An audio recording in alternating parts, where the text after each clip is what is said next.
KTN.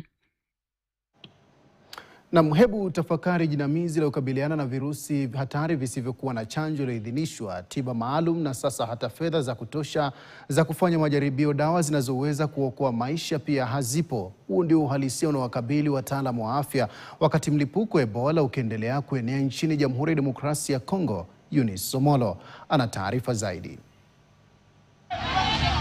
Mbio za kudhibiti mlipuko wa Ebola nchini Jamhuri ya Kidemokrasia ya Kongo sasa zinakabiliwa na kikwazo kipya, si virusi vyenyewe bali uhaba wa fedha.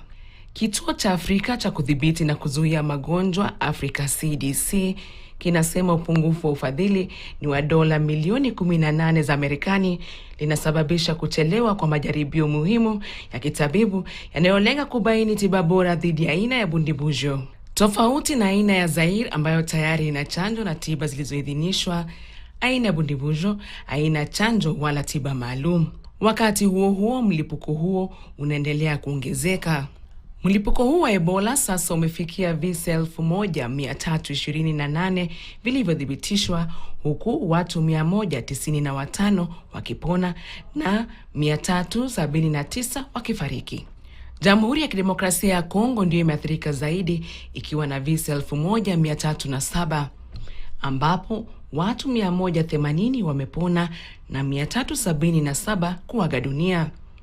Nchini Uganda hadi sasa kuna visa 20 vilivyothibitishwa, watu 15 wamepona huku 2 wakifariki. Nchini Kenya hakuna kisa chochote cha Ebola, lakini serikali ilitangaza kuwa kaunti 23 kuwa katika hatari kubwa, huku ufuatiliaji ukiendelea kuimarishwa katika mipaka na vituo vya afya. Nayo Ufaransa wiki jana ilitangaza kisa cha kwanza cha Ebola nje ya bara Afrika.